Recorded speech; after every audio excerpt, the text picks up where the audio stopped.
Olá, boa noite! Tudo bem, meus amores? Estou sem fone de ouvidos, não achei meus fones, não sei o que aconteceu em época de aula online, essa confusão que a gente está vivendo. Acho que eu nem sei lá onde é que foi parar. Mas estou muito feliz de voltar a falar live com vocês. Engraçado que nenhuma vez eu senti o que eu senti hoje. Mari, que linda! Oh, meu Deus! Meu amiga linda! Saudade de você! Nenhuma vez eu acho que eu senti o que eu senti hoje. Um friozinho na barriga. Quem fica feliz sou eu de te ver aqui. A Dani chegou, seja bem-vinda. Ai, gente, que delícia. Posso falar? Essa semana a Lela completa 3 anos. E assim, é uma sensação de gratidão tão grande por tê-la do meu lado, por ter recebido ela de volta, por Deus ter concedido a bênção da saúde dela e dela ter voltado dessa luta que a gente enfrentou, que eu realmente peguei a bronquiolite como uma bandeira que eu defendo e faço questão de todo ano estar aqui batendo nessa tecla, tentando mesmo, porque eu sei o quanto é sofrido e quanto falta informação. Então, primeiro de tudo, eu queria agradecer a todo mundo que engajou hoje, que botou, que pediu, que chamou para a live, que falou, gente, vamos entrar, vamos fazer, estejamos lá. A Denise vai falar hoje sobre um assunto tão importante e é importante. E ele é muito sério, e principalmente nesse momento que a gente está vivendo, o que já é sério está ainda mais grave.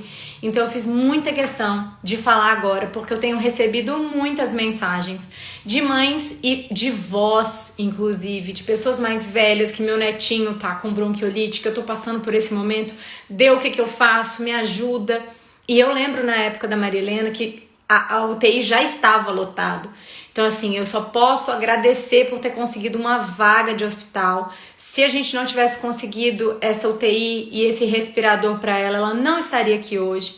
Então, eu sei da necessidade que essas crianças passam, da dificuldade que é para essa família ver uma criança que precisa de ajuda, que precisa respirar e não consegue. Você se sente totalmente impotente e inerte numa situação que você gostaria de ajudar e você não consegue. Então, quando eu descobri que a Dani Saraíba tinha passado isso com as filhas dela, eu fiquei muito tocada. A Dani é uma pessoa que fala muito comigo, nós duas somos mães de meninas, ela é uma pessoa muito engajada em ajudar os outros, em proteger as crianças, ela é do INCA voluntário. Eu queria que a Dani Dani, solicita aí para participar, para eu poder te liberar aqui, que eu quero que você se apresente. Eu faço questão que você fale de você aqui, conte um pouquinho.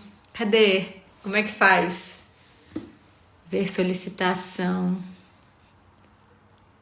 Mamãe, você tá aqui, mãezinha! Gente, minha mãe presente. Cadê? Como é que faz aqui para chamar a Dani?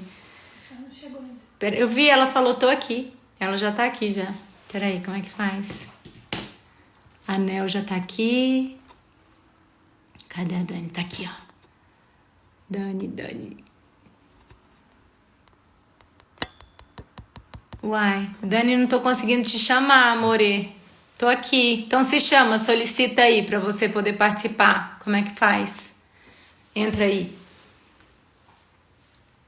Ai, gente. Momento tenso da live, que a gente não consegue chamar a pessoa. Cadê? Oh, meu Deus do céu. Dani, tá escrito assim, Dani deve atualizar o aplicativo para participar. Não sei o que tá acontecendo, acho que você tem que mexer aí, Dani. Vamos... Tenta aí, vou teclar. Eu tentei teclar no seu nome e tá aparecendo isso, que você tem que atualizar o aplicativo. Não sei por que tá acontecendo isso. Enquanto a Dani tá tentando resolver ali, gente, tem um aviãozinho aqui do lado, ó, aqui embaixo na direita, e cliquem nesse aviãozinho, compartilhem a live, chamem outras mães, outras famílias que esse conteúdo possa chegar e salvar vidas. Alguém tá falando aqui, Dani, você tem que sair e atualizar o app. Minha sogra, que linda! Eu vou, sabe o que? Enquanto a Dani resolve, eu vou chamar a doutora Sandra para conversar com a para já falar um pouquinho com a Sandra sobre o que está acontecendo hoje com as crianças, tanto na rede pública quanto... Ai, meu amor! E aí? Oi, Tudo bem? tudo, e você? Ah, que saudade! Saudade também. Tá, Sandrinha do céu. É.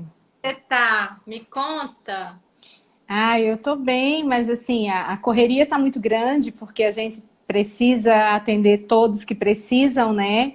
E, e tem sido dias muito intensos, sabe? De atendimento, de dedicação, de tentar manter as crianças em casa, com tratamento em casa, ver se resolve. Quando não resolve, tem que ir para o hospital. Então, assim, tem sido dias muito intensos, É, sabe? eu acho que eu nunca te vi assim, juro por Deus. Nunca te vi É, a jeito. é. Eu sei Tô, que é muito difícil, Sandra, e eu acho que primeiro, né, falar agradecer a vocês profissionais de saúde que estão na linha de frente, que estão ajudando tantas pessoas que precisam. Você sabe que desde o começo, quando a gente se conheceu, que eu passei pela situação toda com a Maria Helena, você foi fundamental e eu só posso pedir e tentar, junto com essa rede enorme que eu tenho aqui, pedir que as pessoas encontrem uma médica e uma pessoa humana como você na vida delas. Então, sinta-se beijada e abraçada. Estou morrendo de saudade de você. E eu queria chamar a Dani aqui para a gente conversar, mas antes disso, Sandra, eu acho que você podia falar um pouquinho, se apresentar, falar de você, quem é você, por que eu estou falando isso tudo? Por que eu te chamo de meu anjo? eu sou Sandra Lins, sou pediatra, sou neonatologista e faz alguns anos já que eu vivo, não é, nesse privilégio de cuidar do começo da vida. O começo da vida, ele é uma possibilidade que a gente tem de tentar deixar para o planeta seres mais saudáveis, famílias mais tranquilas, mais seguras.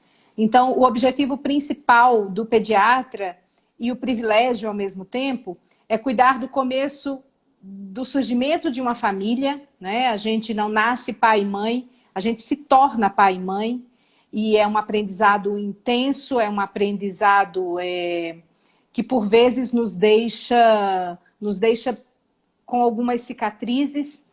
E cuidar do começo da vida é outro privilégio, porque você tem a possibilidade de acolher o bebê desde o primeiro segundo de vida, e a gente acompanha essa vida linda e esse crescimento na fase escolar, na fase da adolescência. Então, é muito bonito, né? Então, o pediatra, ele precisa, sim, ter essa visão de acolhimento da família, dessa família que está surgindo, desse homem, dessa mulher, desse pai, dessa mãe e dessas crianças. O objetivo principal nosso é esse.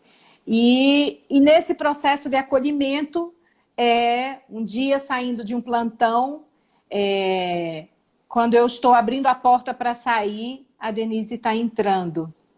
E foi bem na transição de plantão e foi muito forte aquilo em toda a equipe que estava de plantão no momento, porque era uma família que estava em desespero por toda uma situação nova que estavam vivendo e que ainda não entendiam o que era. Então aí é que de novo está a função do pediatra, sabe? De atender aquela necessidade urgente daquela criança e ao mesmo tempo ter um olhar acolhedor com uma família que está em sofrimento sangrante. E foi isso que a gente fez aqui no Hospital Santa Lúcia, na neonatologia do Hospital Santa Lúcia, foi justamente acolher. Oi, Dan. Oi, queridas, tudo bem? Termina de falar que eu tô gostando de te ouvir, depois eu falo. Essa sua apresentação é fundamental. Então, foi esse acolhimento da família e da Maria Helena que fez a gente ir se aproximando, vivendo momentos delicados, momentos de altos e baixos, momentos de temor e a equipe também tem um temor pelo conhecimento, né?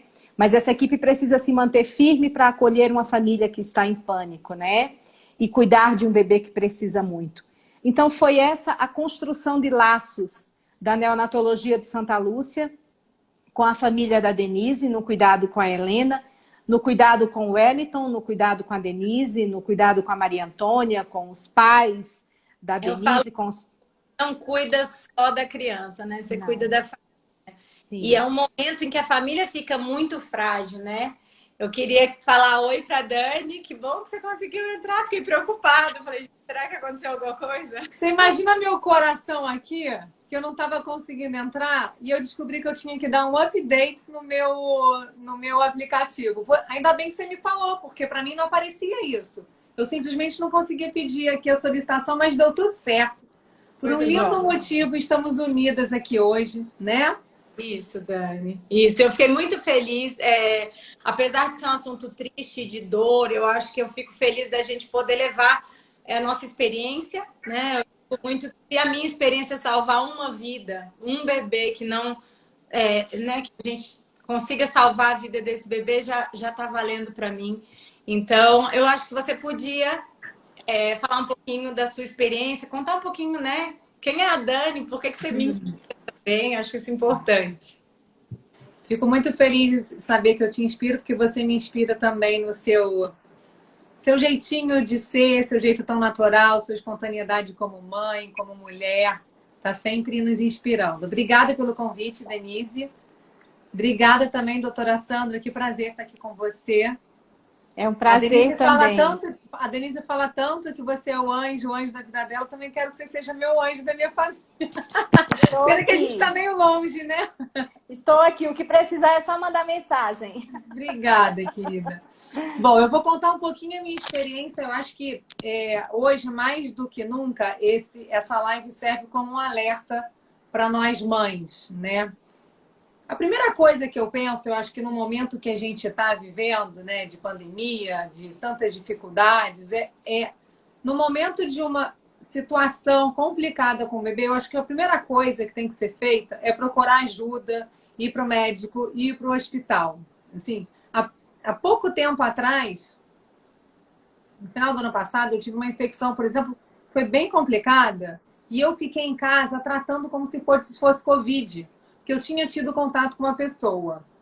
Gente, não pode fazer isso. Quando eu fui para o hospital, eu tive que internar, a situação já estava de emergência. Eu sou uma adulta, né? E eu ficava só pensando nas minhas filhas, eu não posso ir para o hospital, porque aí a Gabi e a Rafa vão ficar mal de saber que a mamãe está no hospital.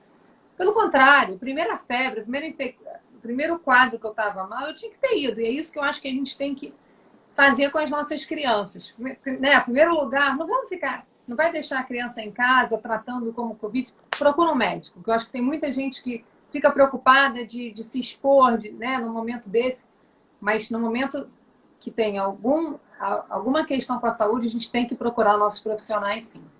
E agora, falando sobre a questão da bronquiolite com a Gabriela e com a Rafaela. Quando a Gabriela tinha... Hoje eu falei com você de que eu achava que ela tinha 1 ano e pouco, mas ela não tinha nem 1 aninho. Eu fui rever as fotos e... A Gabriela teve 4 crises muito complicadas, assim, de bronquiolite. Eu, graças a Deus, eu não tive que internar ela. Para quem não sabe, né, o bronquiolite é uma inflamação nos brônquios, né, doutora Sandra? É um processo inflamatório e que vai se agravando, assim. A criança fica com muita obstrução nasal, com muita dificuldade de respirar, com muita coriza. Eu lembro que a Gabi tinha muito chiado no peito. A sua filha, imagino que também tenha tido, né, Bia? Cara, era tanta secreção, lembro que eu pensava como que uma criança consegue, dentro de um corpinho desse tamanho... Exatamente. Não cabe dentro dela, uma coisa desesperadora. E não tem como sair se não está tirando e enfiar aquele negócio, gente. Exatamente. E assim, para nós, mães, uma tortura é ver uma criança que não consegue estar respirando naturalmente, né? Então, eu acho que foram uns 10, 12 dias, assim, que a Gabi dormia só em pé no meu colo. Ela não podia deitar, porque ela quase que se sufocava, né? Aquela agonia. Então, foram 10 dias eu e ela dormindo ali em pé, eu tive ajuda na época da minha enfermeira, eu acho que minha mãe alternou também com a minha sogra, eu fiquei até hospedada uns dias na casa da minha sogra por exaustão minha. E eu acho que é exaustão psicológica mesmo, né? De você ver toda aquela dificuldade e um bebê, uma coisinha tão pequena passando por aquilo tudo, né? Busquei ajuda, né? Fiz fisioterapia respiratória, fiz uso do corticoide, que foi o que ajudou muito também. E assim, depois passei por tudo isso com a Rafinha de novo, a Rafinha menor, só que menos forte do que a Gabriela tinha tido, né? E... Ai, gente, a gente com coração de mãe, eu acho que é um desespero que não dá nem para narrar o que é, assim. Mas eu acho que é isso. Começou febre, a questão nasal, obstrução nasal, a coriza, o chiado. E a gente confunde com tanta coisa, a gente confunde com a bronquite, a gente não sabe direito o que é a bronquite, o que é a asma. E aí sim que o médico explica pra gente qual é esse quadro da bronquiolite. Que agora, melhor do que ninguém, vocês podem falar, né? Estou enviando a solicitação aqui para o doutor Eduardo, porque eu tinha na cabeça uma lógica, porque eu sou assim, organização, né? A pessoa, a gente tinha organizado os quadros do programa, a live, como se live fosse programada, mas tudo bem. Eu sou igual, eu te entendo, Dê. Aí aconteceu isso tudo, eu estava esperando que chamar o doutor Eduardo, mas já queria chamar ele agora. Doutor Eduardo, seja bem-vindo. Primeiro de tudo, obrigada por aceitar o convite. Eu imagino como é que está sendo na emergência. Vocês não devem estar tendo tempo para nada. Então, primeiro de tudo, muito obrigada por tirar meia hora do seu dia, dos seus pacientes, para vir trazer um assunto tão importante e que é tão sério e que pouquíssima gente tem conhecimento até passar pela situação, que é o pior de tudo, né? Imagina, Denise, eu que agradeço o convite. Para mim é um prazer enorme estar aqui com vocês, Daniela, doutora Tudo Sandra bem, Lins, tudo jóia, graças a Deus. Para mim é um prazer enorme, eu espero que a gente seja bem resolutivo nas dúvidas, que a gente possa contribuir bastante para esse assunto, que é um assunto muito comum dentro da pediatria, né?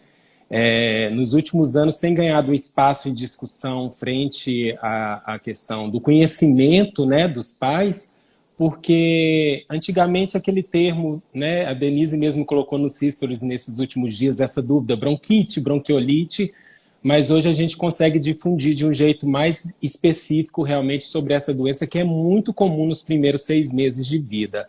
Talvez seja a causa mais comum de internação em crianças nessa primeira fase da vida, né?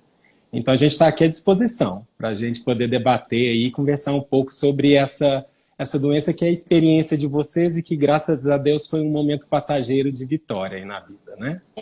É isso, e eu acho que assim, foi uma vitória e por isso que eu sempre faço questão de trazer isso, porque eu sei o desespero que é, e como você disse, que eu até falei nos stories, era uma coisa que eu não tinha conhecimento nenhum. Então, quem trouxe a doença, né, que eu nunca posso falar isso, porque eu não posso culpar uma criança, mas a Maria Antônia estava com a bronquiolite, que é a mais velha, de 1 ano e 4, e eu até levei num pediatra que não era a doutora Sandra. E ele não me disse que era contagioso. Então eu estava com o bebê de colo, no bebê conforto, do lado de uma criança com bronquiolite, e em momento algum aquele médico me disse, é contagioso, cuidado com a sua recém-nascida, deixa ela afastada da irmã. Então assim, são coisas que a gente, como mãe, se eu soubesse antes, provavelmente eu não teria passado por isso. Quando eu cheguei no hospital com a Maria Helena, a saturação dela estava de 62, não era isso, Sandra? Sim, sim. Então, ela estava numa situação que ela teve que ir para UTI, teve que receber oxigênio, enfim. Se eu tivesse previsto isso, entendido esses sintomas, tivesse essa informação, provavelmente eu não teria passado por isso. Então, eu acho que o importante aqui, quando eu falo de trazer conhecimento, trazer informação, a gente não tem como prevenir a bronquiolite. Não sei se eu estou errada. Mas a gente tem como não deixar ela agravar tanto. Não é isso? Vamos agora falar os especialistas. Dou a oportunidade. Por acaso, só antes de você começar, doutor Eduardo, por acaso, eu acho que a época que a Gabi teve, e a Rafa também, se eu não me engano, foi nesse período de abril, junho, não é? É uma época muito comum, é a Eu época que a acho que gente fala da sazonalidade, né? É a época do outono, é a época que a gente costuma ver realmente o acometimento mais incisivo da doença, né? Eu queria falar assim rapidinho, o que que é a bronquiolite para as pessoas terem mais ou menos uma ideia, porque a bronquiolite ela tem esse acometimento tão importante nas crianças menores, de idade, né, mais baixa, por conta desse acometimento da via aérea. A causa é uma causa viral, é uma infecção inflamatória causada por vírus de várias espécies. E essa inflamação viral vai causar uma obstrução das vias aéreas pela produção do muco, da inflamação. E a gente imagina uma via aérea de um bebê de 3 quilos, de 4 quilos, né, de um aninho, aí no máximo 10 quilos. É uma via aérea muito menor do que uma via aérea de um adulto. Então, consequentemente, os estragos, né, a clínica geralmente é muito maior nessas crianças, né, a atividade inflamatória vai causar uma clínica muito mais exacerbada de desconforto respiratório, de dificuldade para respirar, né? Então, por isso que a gente fala que é uma doença realmente da criança e da criança de baixa idade. é isso Ô, aí. Sandra, além da sazonalidade do vírus, eu acho importante a gente falar da questão eu falei da Maria Antônia, né? Mas de alguém trazer para esse bebê, que é tão pequeno, e alguém vai levar essa doença para ele. Não é uma doença que ele vai criar, não é né? Não é autoimune, não é algo. Alguém tem que passar isso para essa criança. Uma das orientações, das várias orientações que a gente faz, desde quando o bebezinho nasce e tem um outro irmãozinho, ou mesmo quando é primeiro filho, é que a gente tenha um pouco mais de reserva em relação às visitas. Os recém-nascidos, por mais que a gente queira apresentar um filho que foi sonhado, que foi desejado, que foi planejado, por mais que a gente queira mostrar esse presente para a família, é preciso a gente entender que a gente está com um bebê que ainda está num processo de desenvolvimento de imunidade, que está muito suscetível a germes simples que nós adultos entramos em contato e às vezes não manifesta doença nenhuma, mas aquele bebê que é frágil do ponto de vista imunológico, ele está muito suscetível a qualquer resfriado, a qualquer quadro viral que aconteça, que tem alguém doente. Então, as pessoas querem muito visitar os bebês e a gente entende muito bem, mas por vezes a gente ouve falar assim, não, eu não estou gripada, eu só estou com uma rinite, a famosa rinite, né? E vai visitar a criança e nem sempre é a tal famosa rinite, às vezes é um quadro viral que está começando. Então, ter cuidado na hora de visitar um bebê é fundamental. É importante que a gente segure um pouco essas visitas. E quando eu falo visita, eu não estou falando de vô, eu não estou falando de vó, porque vô, vó, a principal amiga, a madrinha, a tia, que está ali para te dar apoio, faz parte da rede de apoio e é importante ter. Porque uma mãe e um pai, no começo de um processo de aprendizagem, precisa de uma rede de apoio. Eu não estou falando disso. Eu estou falando das pessoas que vão para poder ver aquela coisinha linda que a gente ganhou, né, para poder tirar uma foto e para depois ir para casa. Esses amigos queridos, eles podem esperar um pouco mais. Quando a gente tem um filho mais velho e tem o segundo filho, é também preciso ter uma delicadeza e uma sensibilidade para que o irmãozinho participe da chegada do irmão mais novo, mas que ao mesmo tempo a gente tente, dentro do possível, proteger o bebê menor das viroses comuns da infância dos irmãozinhos maiores, principalmente quando esses irmãozinhos vão para a escola. Então, são pontos delicados e importantes, que são o ponto da visita após o nascimento do nosso filho, que além desse ponto, do ponto do irmão mais velho que a gente tem em casa, então a gente tem que estar muito atento a essas questões para proteger um bebê que acabou de chegar nesse planeta, né? Então, acho que esse é um dos principais cuidados, é segurar a visita, é ter cuidado com o irmãozinho mais velho, é administrar com sabedoria a presença do irmão mais velho perto do irmão mais novo. Eu acho, assim, é impossível o momento que a gente está vivendo, né? Pandemia global que atinge o mundo todo e as cidades em lockdown, a gente não falar de Covid e bronquiolite, né? Acho que o doutor Eduardo, que está na emergência, tanto da rede pública, Samambaia e Ceilândia, não é isso, doutor Eduardo? Ceilândia. E do Santa Lúcia também. Então, assim, você tem tanto o lado do privado como o lado do público. Acho importante falar desse boom, dessa falta de leito, dessa falta de UTI, dessa falta de lugar para atender essas crianças, porque o bronquiolite, ela precisa desse atendimento. Se ela não tiver esse atendimento, se ela não tiver o respirador, ela não vai sobreviver, porque ela não consegue respirar sozinha. Então, da gente falar isso e, principalmente, falar de... a Sandra falou bem da escola. Qual é a orientação agora? Então, assim, tem gente que... Eu, por exemplo, não estou levando para aula, estou fazendo aula online, porque não... Vejo meus pais e não quero tirar o contato dos meus pais. Então, assim, nesse momento, quem tem filho pequeno, vai para o parquinho, encontra com a família. O que a gente faz para não deixar isso piorar, doutor? Certo. Vocês estão me ouvindo bem? É porque o áudio falhou um pouquinho aqui. Perfeito. Tá? Então, é o seguinte, realmente, né, a gente está vivendo um tempo totalmente adverso e, como a doutora Sandra falou, bronquiolite é uma doença infecciosa, né, como o Covid. Os vírus que causam a bronquiolite, eles vão ser transmitidos como Covid, através do contato, através da respiração, através da intimidade, principalmente dentro de um ambiente fechado.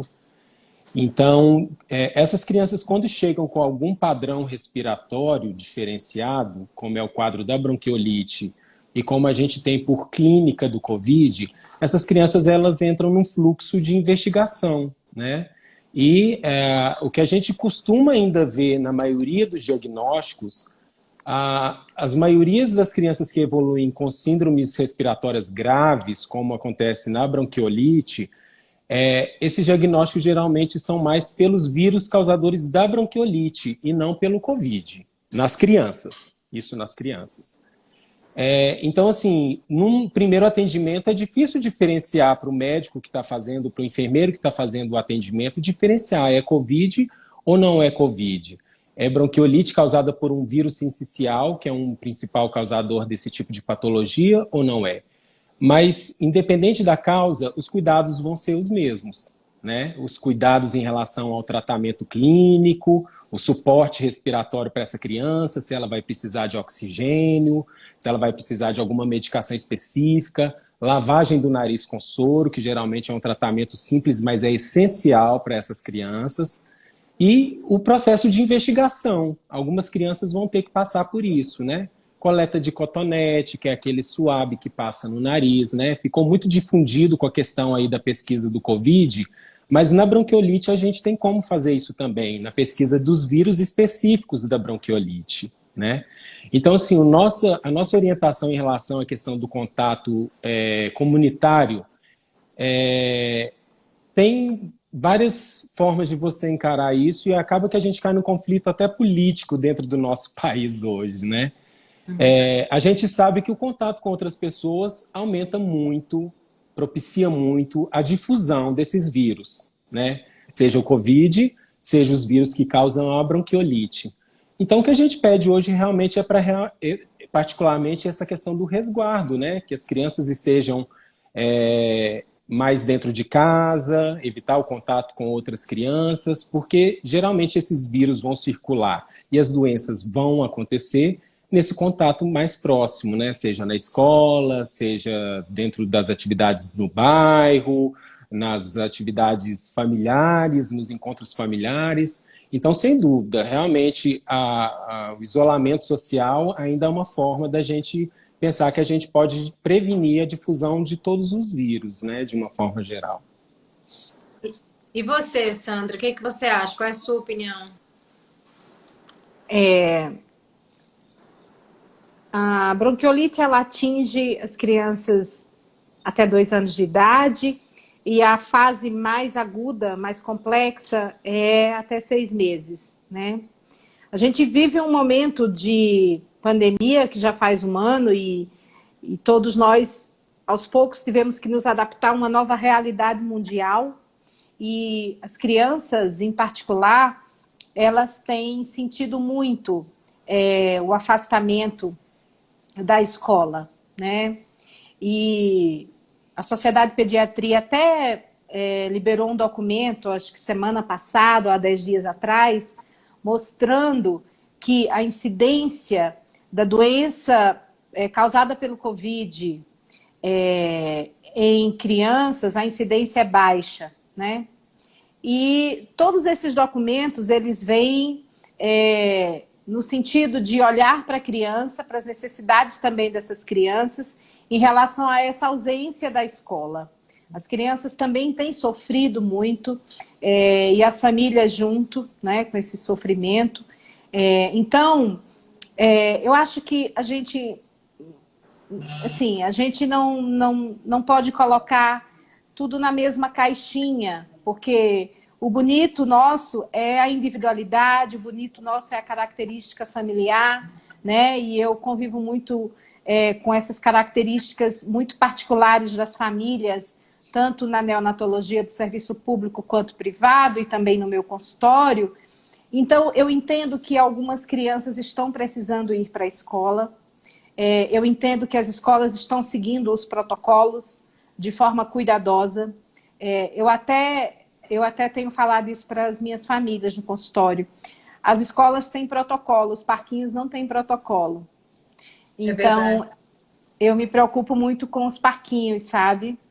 E a escola, ela tem tido uma importância muito grande nesses momentos para várias famílias e várias crianças.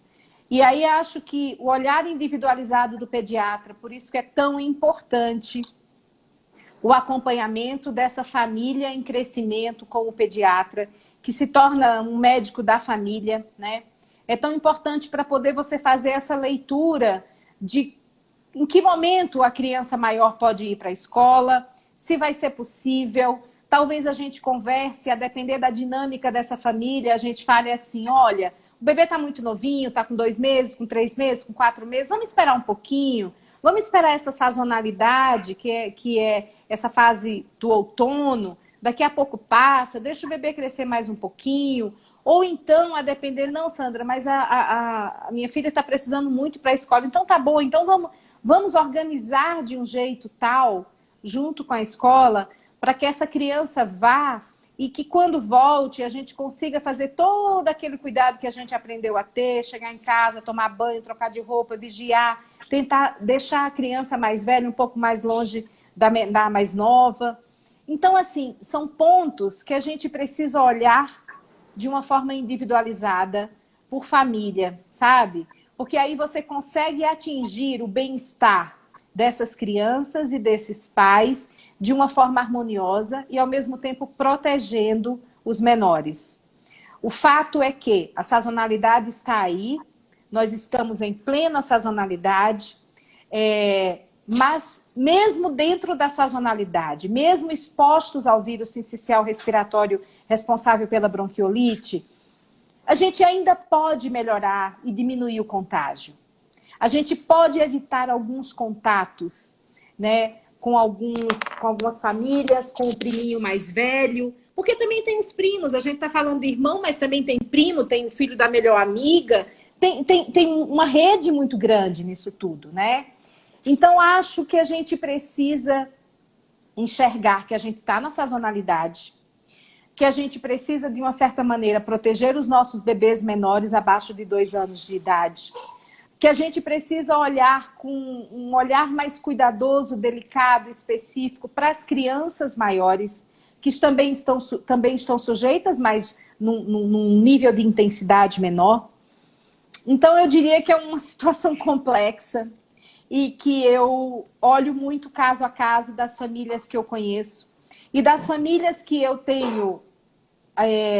tenho como participar do dia a dia, seja através de uma conversa fantástica como essa, ou de outras conversas no corredor, no supermercado, seja onde for, eu digo assim, cuidado com o bebê abaixo de 6 meses, que é o bebê que vai sofrer mais, atenção para o irmão mais velho, e quando é filho único, atenção para as visitas que podem ser feitas de outra maneira, sabe? Mas é um terreno muito delicado e a gente precisa ir com muito cuidado. Porque eu tenho que pensar sempre no irmão mais velho também. Eu tenho que pensar sempre nessa mãe que também está tão cansada, tão sobrecarregada, né? São muitos pontos para a gente olhar.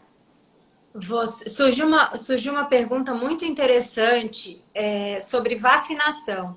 Se a vacina da gripe, acho que o doutor Eduardo também pode falar, se a vacina da gripe ou a pneumo 13 ajudam na questão da criança não agravar para chegar no hospital, imunizam, se não adianta nada? Infelizmente, não. São vacinas para outros fins, né? A vacina da pneumo 13 ou a pneumo 23 é uma vacina que vai estar cuidando de cepas bacterianas no organismo, né? Vão evitar infecções por bactéria, uma bactéria chamada pneumococo, né? É uma vacina que tem distribuição em rede privada, em rede pública, que você pode, né, tá evitando outras doenças. E a vacina da gripe é específica para o H1N1, né? Aquela doença que a gente teve um boom há 10 anos atrás, uma vacina que chegou no mercado em 2012 para 2013, e que a gente tem campanhas anuais com algumas categorias específicas, como os idosos, crianças menores de 5 anos, portadores de doenças crônicas como asma, cardiopatias, né, doenças de pressão em crianças e idosos e adultos, mas infelizmente contra a bronquiolite, contra o Covid, não são vacinas específicas, né? É importante falar em relação à questão da bronquiolite. Eu citei, a doutora Sandra acabou de citar também, o vírus vilão da bronquiolite é um vírus chamado vírus sincicial respiratório. Ele é causador de cerca de 70% a 80% das bronquiolites em crianças menores de 6 anos. E é um vírus que se pega no ar. Eu vi que teve uma pergunta aí agora também que passou, perguntando em relação à sazonalidade de novo. Sim, o vírus ele circula muito essa época do ano, a época de outono, e que compreende o período de março até junho. Algumas classes especiais de crianças, como prematuros, cardiopatas, crianças pneumopatas, que nascem com alguma doença já congênita, na maioria das vezes, em relação ao pulmão e ao coração, algumas crianças elas têm indicação de fazer um anticorpo, ele não é uma vacina, ele já é um tratamento, né, de prevenção do vírus sincicial respiratório, né? Então, alguns bebês da prematuridade, a partir das 28 semanas, já tem indicação de estar recebendo essa imunoglobulina, esse anticorpo, nesse período do ano. São doses que são feitas geralmente de janeiro até julho, dependendo do local do país, né? E que é importante estar conversando com o pediatra que acompanha, sendo que as crianças que enquadram dentro desse perfil, elas podem estar recebendo esse tipo de tratamento. É um tratamento que vai diminuir os agravos do vírus sincicial respiratório, né? Então, não sei se ficou claro, mas é um tipo de tratamento que pode ser feito como profilaxia, funciona como uma espécie de vacina, mas precisa ser feita mensalmente nessa época do ano, que é uma época que o vírus circula muito, né, em todos os estados do país, e que vai prevenir as complicações, as doenças graves, né, relacionadas a esse vírus, o vírus sincicial respiratório. Então, na verdade, não é uma vacina específica para bronquiolite. Existem outros vírus que vão causar bronquiolite também. Mas em relação a esse vírus mais comum, a gente tem essa oportunidade de tratamento para algumas crianças. Doutor Eduardo, desculpa, Dê. Uma coisa que eu acho importante falar aqui também, por experiência que eu passei com a minha filha, a vacina não necessariamente também imuniza 100%, né? Eu dei a vacina na Rafaela em abril, que geralmente eu dou todo abril, H1N1. E nós viajamos em junho para Disney. A primeira vez que as minhas filhas viajaram para fora. No primeiro dia, a Rafaela pegou H1N1. Ela ficou mal de verdade, tipo 40 graus de febre. Ela foi internada lá fora um dia, graças a Deus. Então, eu acho que é muito importante também. A verdade é que a gente não pode se descuidar. Não é porque tomamos a vacina que estamos 100% imunizados, né? A gente está vendo agora casos também com Covid. A minha avó está internada, tendo alta hoje, graças a Deus. Ela tomou a primeira dose, mas infelizmente ela não conseguiu ficar imunizada, né? Então, Eu acho que isso é uma coisa muito importante para a gente, além da questão da imunização e dos cuidados que a gente vai ter que ter daqui para frente com o Covid. O Covid, eu imagino que seja a vacina para o Covid, você acha que vai ser uma vacina anual também, assim como H1N1? Vocês acham? Vai ser sazonal? É todo ano? Estão me ouvindo? Estão me ouvindo? Tô Tá ouvindo, travando aham. o celular. Beleza. É difícil a gente ainda falar, Dani, alguma perspectiva de vacina em termos de Brasil, porque a gente tem estudos muito precários para o uso da vacina, mas é uma luz no fim do túnel que a gente tem nesse momento em relação à questão do Covid dentro do mundo, né? Dessa esfera e dessa pandemia que a gente vive. Então, assim, eu acho que tende a diminuir sim, né? A preocupação do Covid realmente são aqueles grupos especiais, idosos, pacientes com doenças crônicas, obesos, né? Então, são grupos que realmente precisam dessa vacina prioritariamente, porque a vacina ela vem tentar diminuir os riscos de gravidade da doença, né? Como a maioria das vacinas, a gente tenta prevenir realmente complicações de uma doença, né? E, infelizmente, nenhuma vacina é 100% segura, né? A gente pode discutir em um outro momento aqui sobre as vacinas, mas, infelizmente, a gente vai ter um percentual que crianças, aqueles que receberem a vacina, podem desenvolver a doença e até de uma forma indesejada. Mas eu acho isso importante o que a Dani falou, porque as pessoas elas acham, vou tomar vacina e acabou, né? Então, assim, eu vejo até, minha mãe tá até aqui, e é bom ela ouvir, porque ela acha que ela vai tomar vacina e que vai pra rua e vai fazer as coisas dela. E ela não vai, porque não pode ir, não acabou. A vacina não te permite. Sandra, por favor, me ajuda nesse momento, porque ela tá aqui e ela deve estar rindo, né? Ela vai em casa. Porque ela estava esperando esse momento glorioso da vida dela, de tomar doses e sair no mundo. Ai, que pena. Eu vou ter que realmente decepcioná-la dessa vez. Não dá. Não dá para pra relaxar. sair. Não dá para sair flanando por aí, não. Sabe? O fato é que a gente tem a vacina, o fato é que a gente precisa se vacinar, a gente não sabe muito como é que vai ser ano que vem, porque o mundo inteiro está aprendendo juntos. Então, uma informação que a gente tinha mês passado, ela se modifica no mês que vem. Mas a gente bem sabe que as vacinas não dão proteção de 100%, nenhuma delas. E por isso a gente precisa ter todas as precauções e todos os cuidados.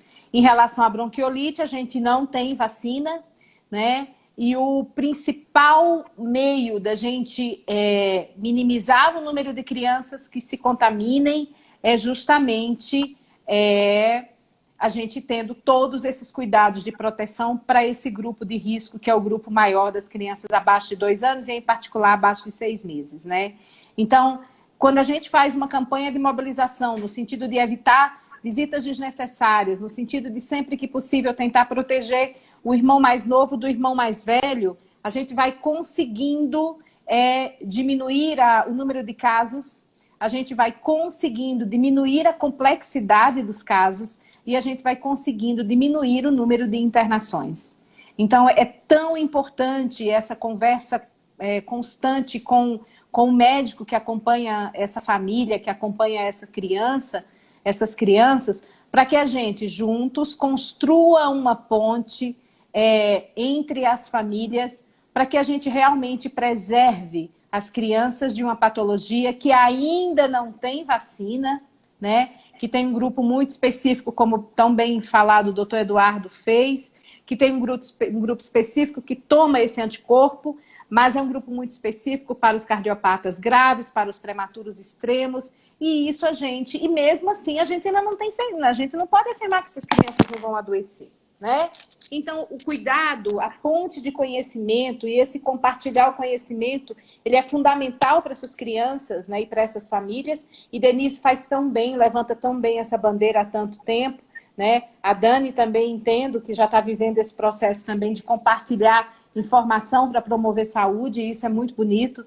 E nós da equipe de saúde, a gente precisa muito de vocês enquanto parceiros para compartilhar o conhecimento, construir pontes e proteger mais famílias, né?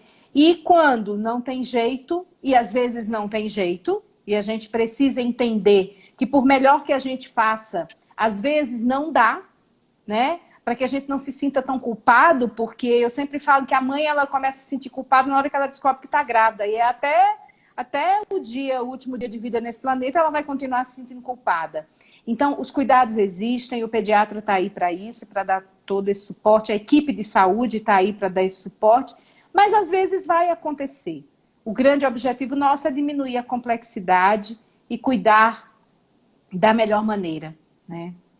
Eu acho importante a gente falar de sintomas e de falar de como estão os hospitais, mas eu tenho comigo algumas coisas que eu gostaria de saber antes da Marilena ter pegado. E eu quero perguntar para a Dani, antes da Gabi pegar, o que você gostaria de ter ficado sabendo para você não passar o sufoco e o sofrimento que vocês passaram? E quais são suas dúvidas, se você pudesse voltar no tempo?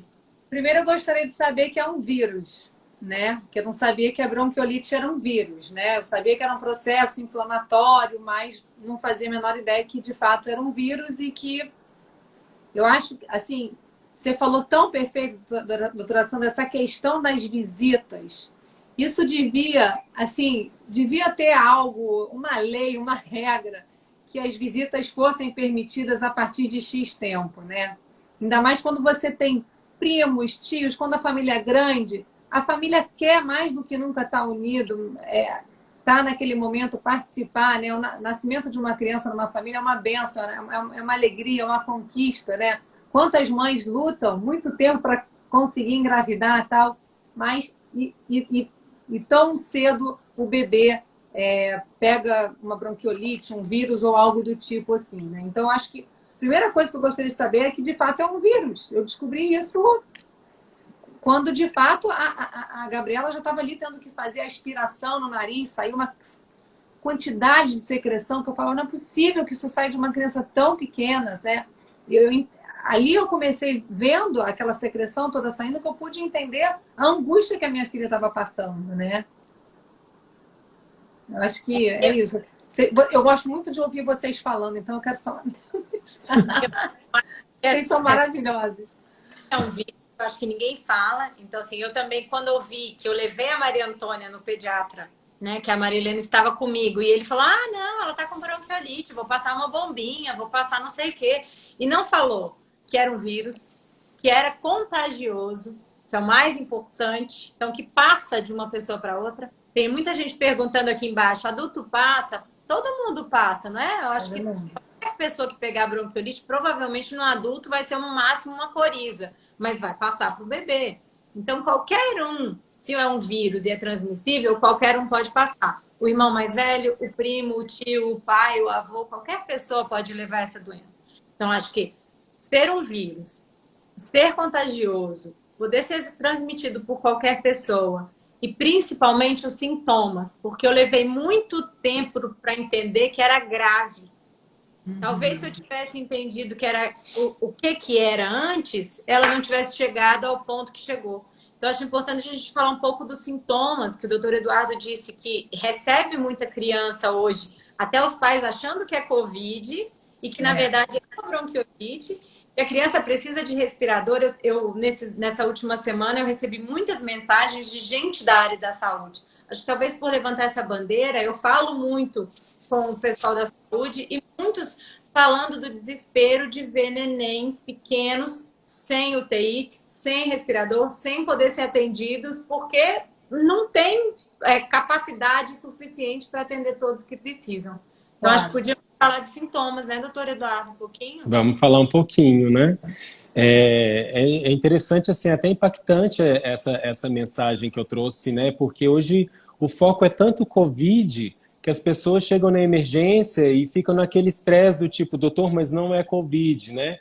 E é um prazer enorme se isso traz segurança para os pais a falar, não, provavelmente não é Covid. E provavelmente não é mesmo, né?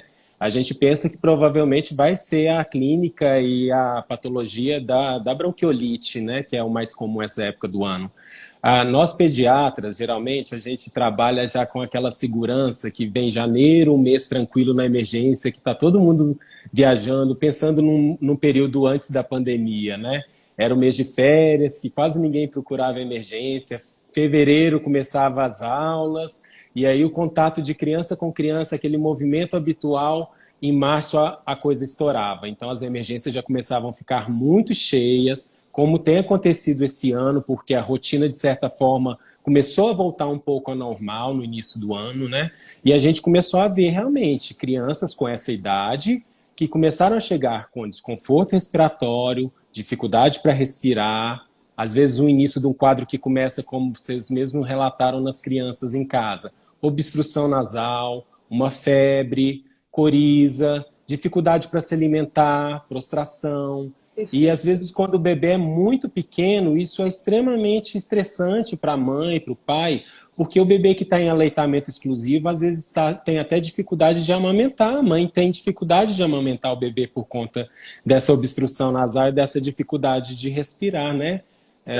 Então, assim, todos esses sintomas são sintomas que a gente pode eleger como uma síndrome gripal, né? O bebê ele vai ter obstrução nasal, coriza, febre, dificuldade para respirar, e que são sintomas gerais de quadros respiratórios, de via aérea superior. A diferença é que a bronquiolite às vezes começa como um simples resfriado, uma simples gripezinha, né? E essa gripe, esses sintomas de via aérea superior, descem para o pulmão da criança e às vezes vão acometer de uma forma mais exacerbada, com sintomas mais exuberantes, e aí a gente considera às vezes alguns quadros graves com necessidade de internação, de precisar de oxigênio e às vezes até da ventilação mecânica, né, do respirador. É importante, Denise, falar uma coisa: praticamente todas as crianças terão bronquiolite na vida, porque é uma doença viral. É uma doença viral, uma doença de vírus que estão circulando essa época do ano, que pais e mães que saem para trabalhar e que voltam para casa, elas vão transitar esses vírus, né? Dentro de casa mesmo. Alguns vão evoluir com gravidade, por isso que esse ponto é muito importante, estar atento a esses sintomas que às vezes podem começar como uma simples gripe, e a partir do momento que a criança começa a ter dificuldade para se alimentar, para respirar, né, o contato com o pediatra que o acompanha ou com o pediatra da emergência talvez seja importante nesse momento para poder fazer uma avaliação clínica mais importante da criança, né? E como é que vocês diagnosticam a bronquiolite? Quer falar, doutora Sandra? Sim. A clínica, ela é exuberante, mas a gente precisa, sim, fazer um diagnóstico diferencial. Em tempos de Covid, quando as crianças chegam e precisam de um atendimento mais complexo, a gente faz o painel viral, que é esse exame de painel viral, que você passa um cotonete nas vias aéreas, na orofaringe, é esse cotonete, esse swab, que vai nos mostrar a detecção do vírus que está causando. Também, além de fazer o painel viral, a gente também tem, nesse momento, que detectar se é ou não Covid. Então, termina que a gente também faz o swab nasal, o PCR, para diagnosticar, para diferenciar se é o vírus Covid ou se é o vírus sincicial respiratório, né? Então, tem um exame, sim, específico, chamado painel viral, e é com esse exame que a gente detecta o vírus sincicial respiratório. Mas ele leva um tempo, não tem? Não sai imediatamente, não é? Não sai imediatamente, mas ele também não demora tanto. E enquanto isso, a gente vai dando o suporte clínico que a criança precisa para poder passar por esse momento de desconforto. Não, eu lembro que o que mais me desesperava era que você falava assim, não tem remédio, ela que vai ter que combater o vírus sozinha, e aí você falava, calma que vai piorar para depois melhorar. Exatamente isso, é isso mesmo, era assim mesmo. Tem uma evolução, né? Vai lá no pico e depois... São os 10 diazinhos de angústia, depois passa. Imagina, Dani, mamãe nessa piora e chegar e não ter um hospital, e não ter um leito, e não ter uma coisa. É porque você tem uma fase muito secretória, né? Com muita hipersecreção.